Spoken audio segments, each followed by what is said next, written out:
Berjumpa lagi dengan program Bincang Bola Jawpos.com dan seperti biasa bersama saya sudah ada pakar sepak bola Indonesia kita, Bung Dimas Ramadan. Apa kabar Bung Dimas? Siap, baik. Salam sepak bola.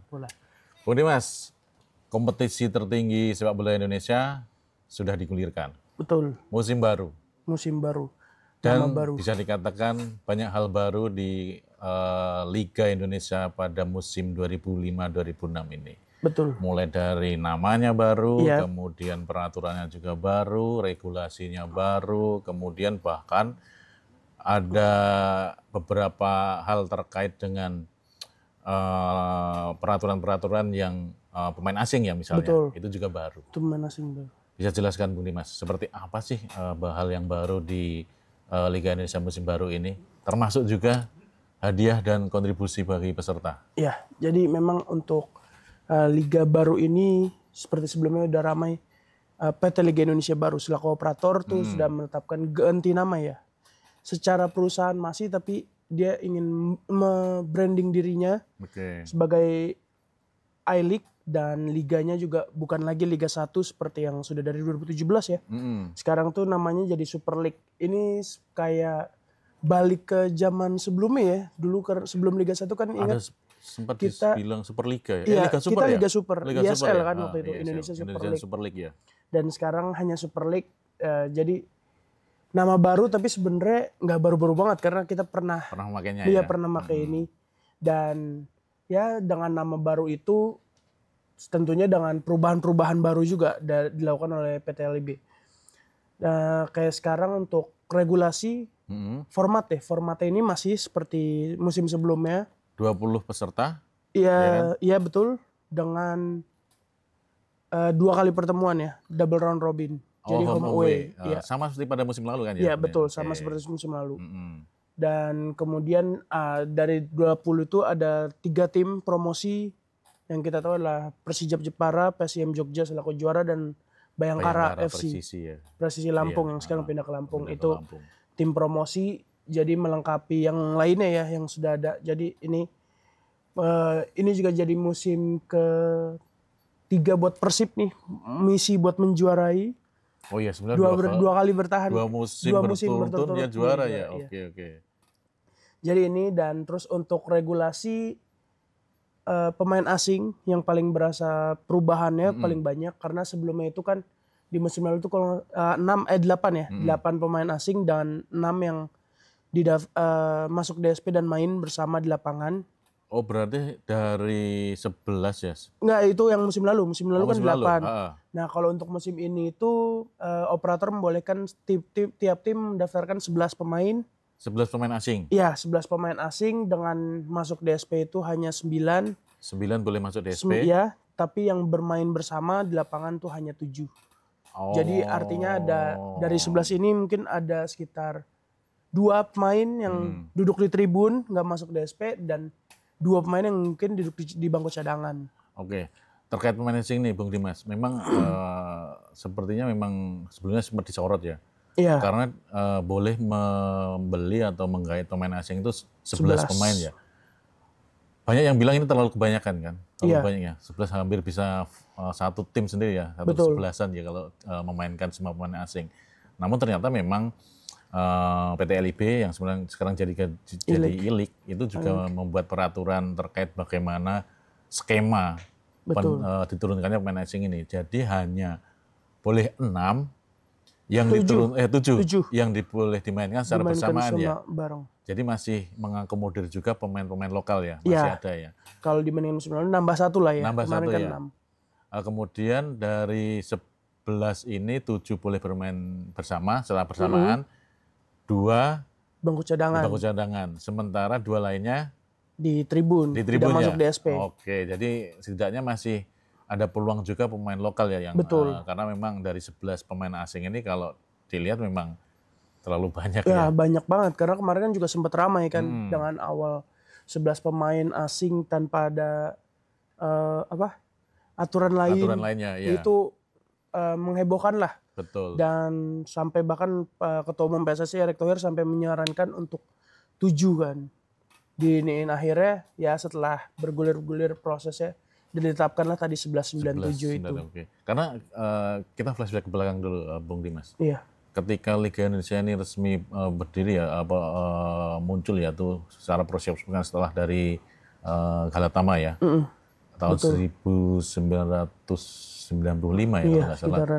Itu kan tiap klub hanya diperbolehkan menggait atau membeli 3 pemain asing. Iya, awal 3 pemain asing. Saya masih ingat tuh bagaimana Persib yang tanpa pemain asing juga bisa juara kan waktu itu. Betul. Tahun Liga Indonesia pertama itu. Kemudian pemain asing ini juga cukup berkontribusi lah dengan 3 ini.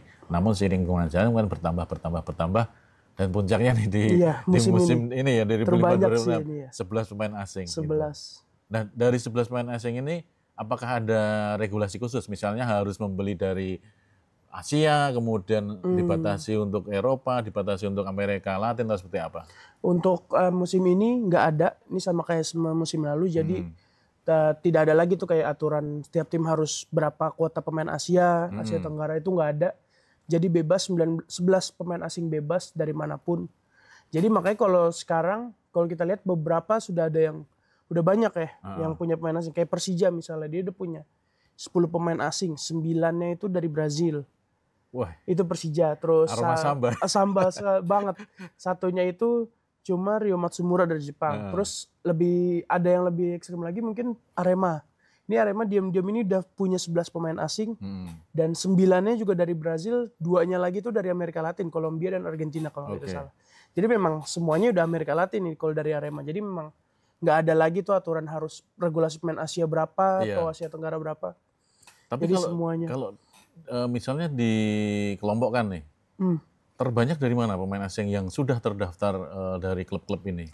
Kalau terbanyak jelas Brazil ya tadi. Ya? Dari 2 tim itu aja udah 99. Belum lagi kalau kita cari di Persebaya itu ada Leo Lelis, terus juga di Persib Bandung tuh ada William Barros dan William Marcelino. Jadi banyak memang. Kalau total itu kemarin berdasarkan data terbaru itu sekitar ada 61 pemain Brazil. 61 ya? Betul. Itu dari 20 klub peserta ya? Iya, dari total dan 61 Brazil. Setelah itu Portugal itu jomplang juga 15 doang. Dan saya kayak Argentina tuh di bawah kayak 7, 8, 9. Argentina, Brazil, Belanda dan lain, Spanyol. Iya, saya mencatat ini Argentina ada 8 yang saat ini sudah terdaftar ya. Betul. Kemudian Belanda ada 8 juga. Nah iya betul, Belanda. Jepang ada 7, Spanyol ada 6, kemudian Kolombia dan Montenegro ada 5. Makedonia Utara dan Kroasia ada 3. Kemudian Serbia, Kamboja, Korsel, Burundi, Uzbek, Inggris, Ghana itu ada 2. Sisanya 1. Sisanya 1. Nah kalau dilihat dari fenomena ini, tiap klub ini kan kecenderungannya membeli pemain dari Brasil. Ada 2 kemungkinan nih. Mereka bisa dikatakan cocok dengan iklim Indonesia ataupun juga dengan gaya permainan mungkin agak sedikit matching lah, relate lah.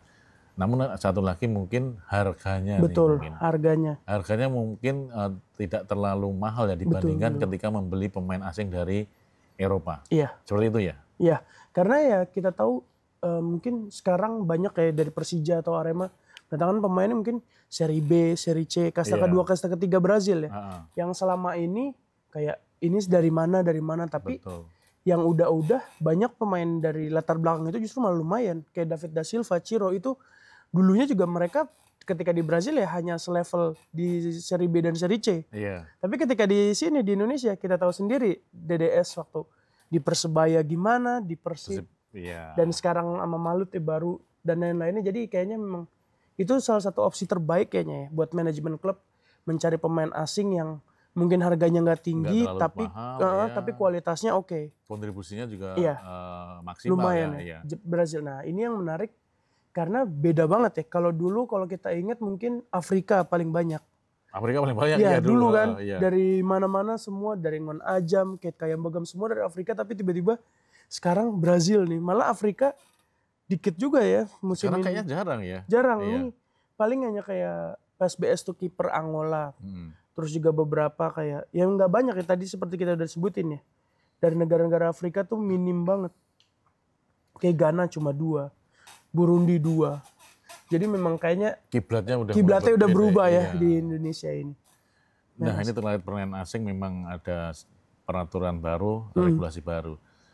Yang menarik adalah pasti soal hadiah nih. Iya. Apakah ada perubahan atau gimana? Atau lebih tinggi atau seperti apa? Kemudian kontribusi peserta mungkin ya juga menjadi salah satu concern dari I-League sendiri kan? Betul. Ya, untuk hadiah, kalau kemarin kita sudah konfirmasi itu dari Ferry Paulus selaku Direktur Utama I-League. Dia nyebut dipastikan akan naik, namun nggak nyebut spesifik ya angka berapa. Oke. Tapi kalau misalkan dia bilangnya itu naik entah berapa, kalau berkaca dari musim lalu itu 7,5, 7,5 miliar. 7,5 miliar buat juara. Juara ya? Iya. Dan itu angka itu udah naik sekitar 50% dari musim sebelumnya. Wih, lumayan juga. Iya, jadi lumayan. Nah, sekarang ya kita nantikan lah ini gimana. Seberapa besar naiknya signifikannya dan juga uang kontribusi juga kabarnya naik sekitar 75-100%. Jadi lebih besar juga nih, lumayan. Jadi dengan penambahan pemain asing, karena kan pasti biaya yang keluar lebih banyak, jadi mungkin itu jadi alasan dari operator buat menaikkan hadiah dan uang kontribusinya ya. Oke, kemudian terkait hadiah, kemudian uang kontribusi kan, ya ini kabar bagus ya dinaikkan. Iya. Karena ini tidak lepas dari beberapa sedikit ada masalah terkait dengan pendanaan klub kan. Betul. Ada beberapa klub yang masih mengalami krisis ya terkait gaji ya. Mereka terlambat untuk menggaji pemain-pemainnya. Bahkan ada yang belum menerima gaji beberapa bulan. Nah, sejauh mana sih terkait kondisi ini sebelum liga musim baru ini dimulai, Bung Dimas? Ya, kemarin ini kita juga baru update kemarin ya dari APPI, Wakil Ketua Presidennya, si Ahmad Jufrianto, dia menyebut sampai saat ini masih ada 4 tim yang tanda kutip bermasalah ya dengan terkait gaji pemain. Ini 4 timnya, sayang dia nggak nyebut dari tim mana aja, tapi melibatkan 15 pemain dan nilainya juga agak lumayan nih, ternyata 4,3 miliar. 4,3 miliar. Itu jumlah yang lumayan fantastis. Ya. Buat 15 pemain, jadi ya itu yang kita cukup sayangkan ya, karena liga sudah bergulir, bahkan diumuminnya beberapa hari sebelum ternyata masih ada nih. Dan bahkan ini buntutnya juga masih terkait entah gaji atau yang lainnya. Dari FIFA nih sejauh ini, dari H-1 atau H-2 sebelum kick off, itu ada 2 tim yang masih terdaftar di website FIFA registration bench. Itu registration bench itu semacam kayak apa ya?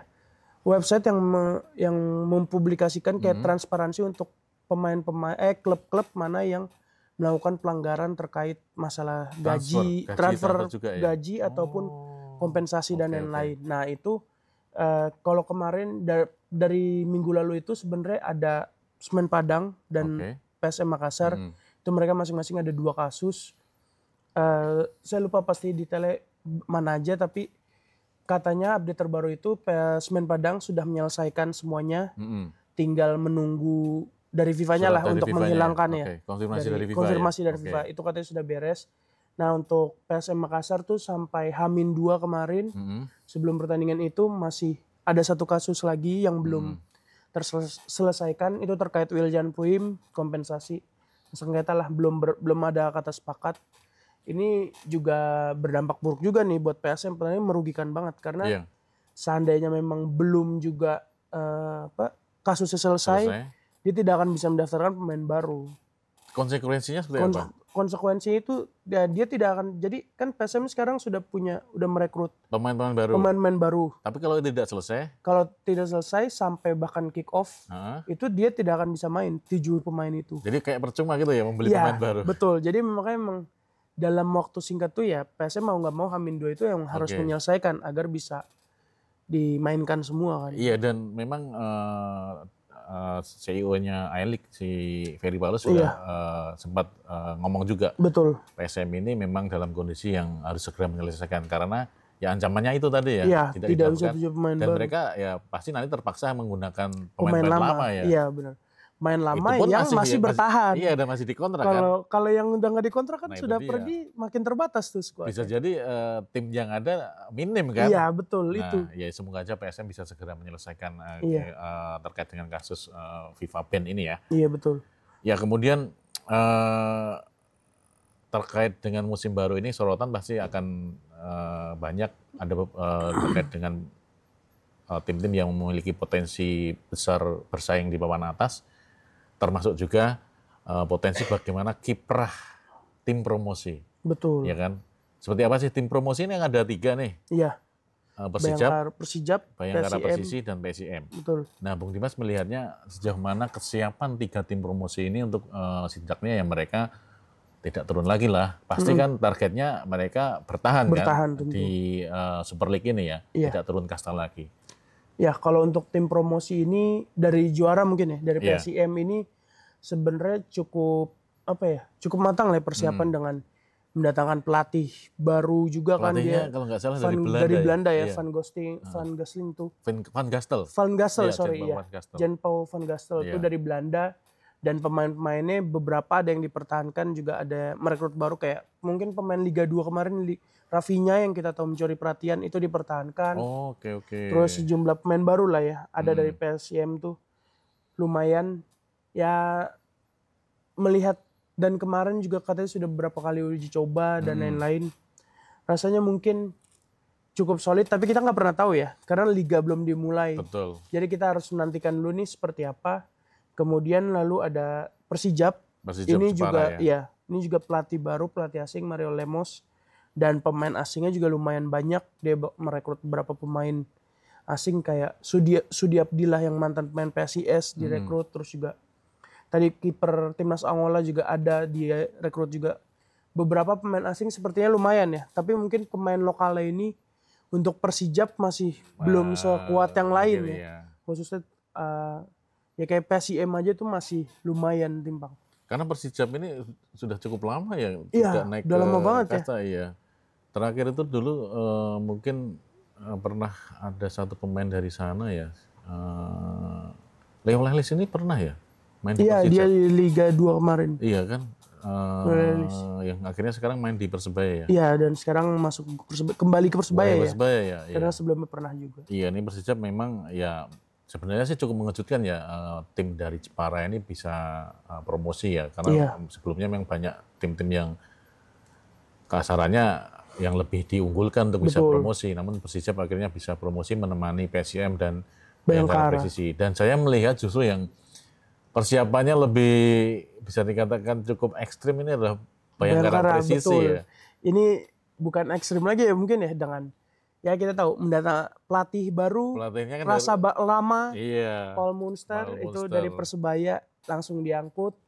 Terus juga pemainnya dia memulangkan, masih ada Spasojevic kan, beberapa. Terus pemain lokal mendatangkan kayak Ferrari, terus Firza Andika dari Persija yang musim lalu andalannya Persija tuh di lini belakang.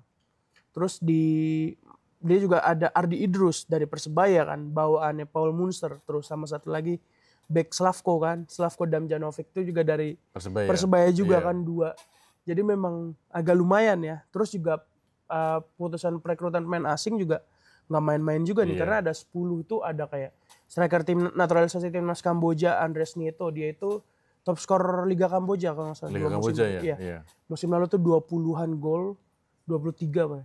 Terus juga masih ada berapa pemain lain ya. Untuk menatapnya sih kayaknya emang nggak main-main ya untuk Bayangkara. Bahkan kemarin kan saya sempat ikut ke launchingnya ya di Lampung. Launching di Lampung ya, karena home base-nya sekarang di Lampung ya? Iya, sekarang home base-nya di Lampung. Itu dia bilang bahkan manajemen nargetkan minimal 5 besar. Ini lumayan muluk-muluk ya untuk sebuah tim promosi. Iya, tapi setidaknya kalau melihat Bayangkara ini ya kiprahnya juga cukup bagus ya. Betul. Sebelum akhirnya turun kasta pada musim lalu kan, mereka bahkan sempat juara kan, iya, 2017. Kemudian konsisten di papan atas sebelum akhirnya terdegradasi. Nah, saya rasa dengan apa yang dilakukan manajemen Bayangkara Persisi FC ini ya, musim ini ya mereka wajar kalau targetnya mungkin tidak hanya sekedar tidak turun kasta lagi, tapi bisa berada di papan atas, berada di 5 besar. Betul, dan apalagi itu juga bukan sesuatu yang baru ya, karena musim lalu kita masih ingat Malut juga seperti itu kan. yang dia tim promosi nggak diunggulkan sama sekali, tahu-tahu dia finish di 3 besar. 3 besar. Hanya di bawah Persib dan Dewa ya. Iya. Bahkan Persebaya pun ketikung kan. Iya, dan di akhir. Yang menariknya gini Bung Dimas, dari sekian banyak klub tentu akan ada beberapa tim yang musim ini saya melihatnya di papan atas akan lebih kompetitif ini. Betul, sepakat sih. Lebih ramai saya melihatnya. Karena ya itu tadi regulasi pemain asing bertambah, kemudian tentu berlomba-lomba mencari pemain asing sebanyak dari manapun kan diperbolehkan kan ya. Udah bebas. Ada saya bisa menyebutnya gini, Persija, kemudian juara bertahan Persib, jelas. Dewa United jangan kemudian Malut. Betul, tim promosi. Dan Persebaya yang juga ekstrim ini, melepas hampir banyak pemain ya. Kemudian Persib Bandung juga. Iya. Juara itu kan, yang melepas juga banyak pemain. Seperti apa peta kekuatan di papan atas nih pada musim baru ini, Bung Dimas? Oke. Untuk peta kekuatan jujur kayaknya sulit diprediksi ya. Karena kan kita tahu ya itu tadi udah disebutkan Persebaya, Persija, Persib, Malut bahkan. Mereka merombak pemain, tapi pemain-pemain yang datangkan juga bukan pemain sembarangan juga kan. Iya. Kayak misalkan mungkin dari Persib deh, juara bertahan. Iya, dia melepas 8 pemain asing ya kayak Gustavo Franca, David da Silva, terus Ciro Alves, Nick Kuiper semua cabut. Tapi penggantinya juga bukan level pemain asing asal-asalan nih. Kita tahu ada William Marciliano yang di Arema, terus Iliam Barros, terus juga masih ada berapa pemain, bahkan pemain timnas Irak ya, Frans Petros itu juga baru bergabung dengan Persib. Dan lokalnya Persib punya Alvendra Dewangga, Sadil Ramdhani itu jadi ya levelnya rasanya bisa menggantikan yang kemarin. Cuma kan kualitasnya juga lebih naik lagi kan. Bisa jadi lebih tinggi ya. Cuma mungkin tantangannya adalah masalah chemistry karena harus mulai lagi dari nol.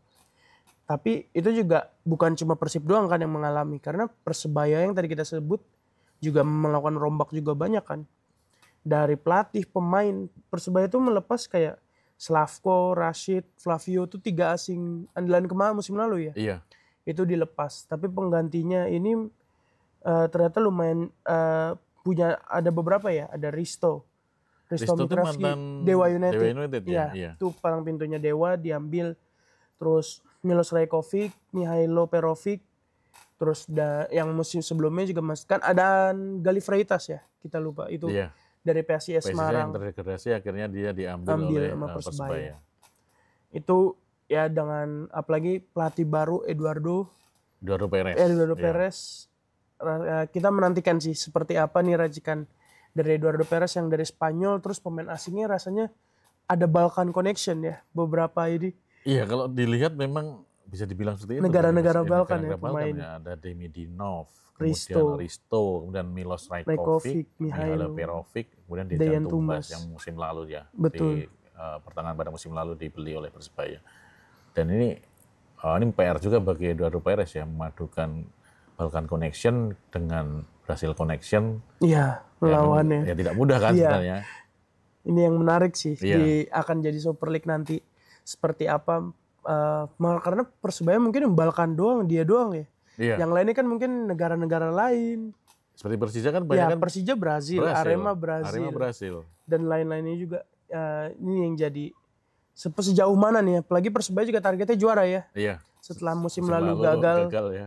Ini menantikan. Lalu tuh selain Persebaya itu juga masih ada Persija iya. Tadi ya sekilas tadi kita bahas ada 9 asing. Itu semuanya kualitasnya mungkin level seri B, seri C di Brazil. Tapi kita nggak tahu nih musim ini akan seperti apa karena mereka 9 Brazil dengan 7 itu pemain baru. Sisanya kan yang musim lalu ada Carlos Eduardo kiper sama Gustavo Almeida kan. Sama striker. Yang dipertahankan Rio Matsumura. Nah itu yang lagi cedera itu. Jadi ya dengan 10 asing mayoritas Brazil. Dan jangan lupa Bung Dimas, Persija menggait back timnas Indonesia. Iya, itu juga main lokal ya, Jordi Amat. Ini Jordi buat jadi partnernya Rizky Ridho ya, jelas di lini belakang. Kemarin pas uji coba dalam launching tim, itu udah kelihatan tuh mereka berdua. Itu juga lumayan tuh, karena menang juga kan Persija telak. Chemistry-nya udah terlihat ya? Iya, sudah lumayan Sudah lah. padu ya di lini Sudah belakang. padu. Oke. Mungkin karena latihan kali di timnas ya. Iya. Dan satu lagi ada satu pemain yang bisa dikatakan rising star ya. Axel Runtukahu, iya. Runtukahu. Ini sebenarnya kan belum terlihat sama sekali ya. Ya, mungkin sebelumnya hanya sekilas sekali ya. Beberapa pertandingan muncul hilang. Tapi ini di Persija dengan ya mungkin dia untuk sementara akan pelapis kasar istilahnya dari Gustavo. Tapi mengingat Gustavo yang rentan cedera juga, kesempatan bermain nggak mungkin dia dapatkan. Apalagi ketika lawan Arema kemarin dia udah membuktikan 2 gol. Iya. Walaupun uji coba ya, kita belum bisa ini. Tapi dari kualitasnya, kapasitasnya rasanya dia cukup lah. Bisa diharapkan oleh Jackmania tentu. Betul, dan setidaknya ada harapan juga bagi timnas Indonesia. Betul. Karena ini salah satu pemain striker yang bisa dibilang dia memiliki kemampuan dalam posisi. Iya, pemosisiannya cukup bagus ya dia. Kemudian olah bolanya juga lumayan. Bagaimana dia kemampuan dalam memberikan peluang bagi rekannya juga ada. Jadi dia bukan tipe striker yang individual. Saya melihatnya seperti itu. Nah, saya rasa memang harus ada kesempatan juga bagi Axel ini untuk bermain karena nantinya juga akan berguna bagi timnas karena memang timnas Indonesia sedang butuh striker kan. Iya, betul. Nah, bagaimana dengan salah satu kuda hitam Dewa United dan juga Malut United. Kita tahu Malut United ini hampir istilahnya bisa dikatakan merekrut pemain-pemain dari Persib kan? Betul. Iya. 4 pemain ya, Ciro, DDS, David da Silva, Tyrone dan juga Gustavo Franca. Ini yang kabar-kabar lama terus akhirnya kejadian ya. Ini juga cukup ya mengejutkan memang, tapi ambisinya kelihatan banget untuk mau juara karena ya tim promosi musim lalu tiba-tiba 3 besar jelas sih ya. Betul. Masuk akal kayak kalau sekarang mereka mengincar juara. Dan merombak cukup besar ya. Ya 22 pemain dilepas kan? 22 pemain dilepas, yaitu tadi pemain asing didatangkan, terus juga masih ada Vico Duarte dan Alan Bernardo. Ini 2 dari PSS ya, yang cukup lumayan walaupun sayang timnya degradasi, tapi penampilan mereka juga nggak jelek sebenarnya. Bahkan malah terbilang bagus ya. Terus juga lokalnya pun nggak main-main juga. Septian David dari PSIS didatangin. Terus Muhammad Rian Ardiansyah juga PSIS. Dan bahkan Persebaya ya, Rizwan Lauhin tuh diambil juga. Oke. Dan satu-satunya klub yang pelatihnya lokal. Ya, Hendry Susilo. Sementara semuanya asing ya. 19 lainnya pemain pelatih asing kan. Betul. Ya. Ini fenomena tersendiri nih. Ya, memang ini kayaknya mungkin Malut ingin beda. Karena musim lalu dengan pelatih Imran ya, Coach Imran tuh dia bisa jadi 3 besar. Ya mungkin ingin mencoba hal yang sama dengan pelatih lokal tapi dengan kekuatan pemain lebih baik, ya siapa tahu bisa juara. Iya. Dan kalau terakhir tadi ini Dewa United ya. Ini rasanya mungkin kandidat terkuat kali. Salah satu yang terkuat kali ya. Kenapa bisa bilang gitu? Kalau saya ngerasa ya perekrutan Dewa ini lumayan karena ngelepasnya mungkin nggak terlalu banyak, nggak kayak Persija atau Persib atau Persebaya.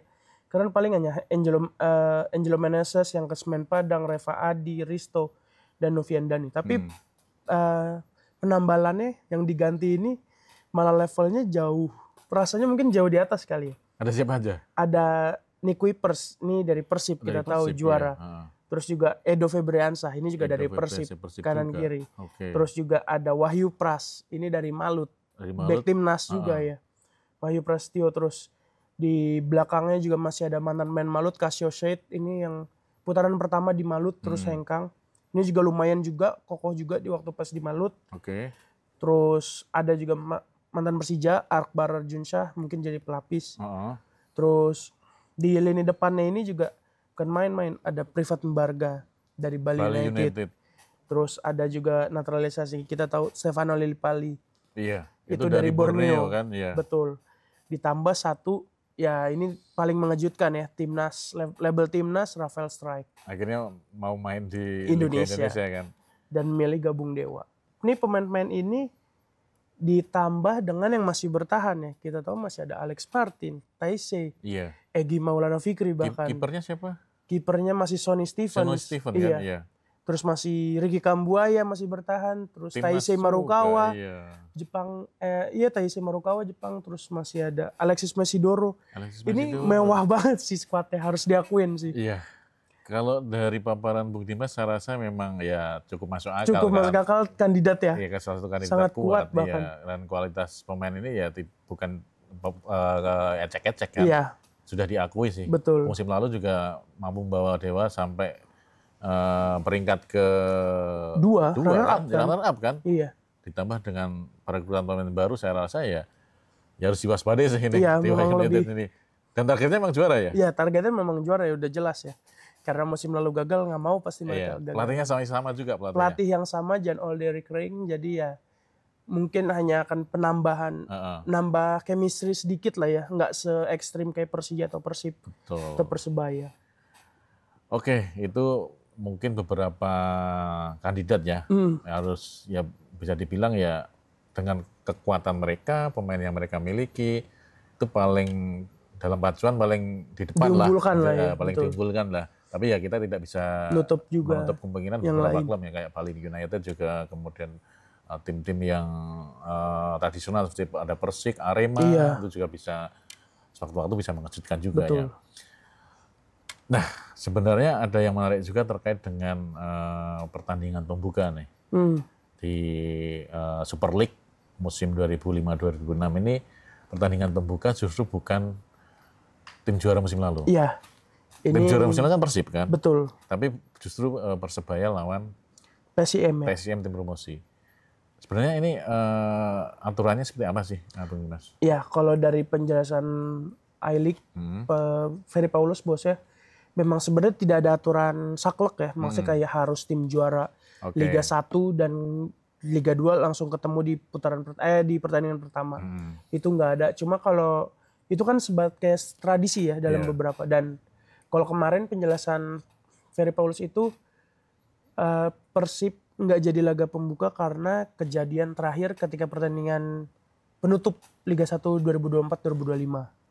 Pas waktu itu tuh ketika melawan Persis Solo ya kalau tidak salah. Perayaan juara ya? Iya, perayaan juara itu memang kan pertandingannya berjalan oke tapi nggak berakhir mulus ya karena ada flare di mana-mana yang sampai menutupi pandangan banget terus. Dan bahkan di akhir pitch invasion ya, mereka sampai masuk ke lapangan dan juga merusak kayak rumput dicabutin dan gawang-gawang ya. Jaring gawang digunting jaring kan? Gawang ya. Iya. Itu sih yang jadi pertimbangannya saat itu katanya Ferry Paulus bilang apalagi kejadian itu ditonton sama delegasi FIFA. Jadi kayak inilah yang membuat akhirnya I-League memutuskan Persib nggak jadi pertandingan pembuka. Dan hal itu juga yang membuat FIFA kabarnya belum memberikan lampu hijau buat supporter away seperti tim tamu. Nah ini yang juga aku tanyakan juga nih. Sangat disayangkan ya memang karena kita sudah lama banget ya. Karena musim lalu memang supporter dari tim yang tandang ini tidak boleh mendukung langsung di stadion tuan rumah. Musim ini seperti apa? Karena memang kabarnya memang sudah ada lampu hijau, namun kok mungkin diklarifikasi lagi memang belum ada yang pasti. Bahkan mungkin 2-3 bulan ini masih mungkin belum ada keputusan terkait diperbolehkannya supporter tim tamu untuk menonton langsung di stadion tim tuan rumah. Bisa dijelaskan, Mas? Ya, memang beberapa hari lalu Ferry Paulus sempat ngasih lampu hijau. Kabarnya ini akan ada keputusan final boleh apa enggak. Tapi update terbaru kemarin dari FIFA yaitu melarang, masih belum memberikan lah. Karena ya terakhir buntut kejadian yang di Bandung itu. Karena waktu itu ada delegasi FIFA dan dia melihat ya kejadian itu. Ada flare di mana-mana dan pencabutan rumput dan lain-lain. Hal itu yang membuat sepertinya FIFA memang belum memberikan izin lagi nih buat Indonesia ngadain pertandingan dengan supporter tim tamu. Jadi ya kita akan menunggu lagi lebih lama nih mungkin. Dan I-League sendiri mengusahakan sih hingga putaran pertama lah. Putaran pertama. 3-4 bulan ya. Masih lama juga. Masih lumayan juga lama.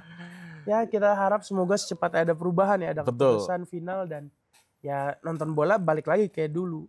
Karena udah 2 musim lebih ya kita.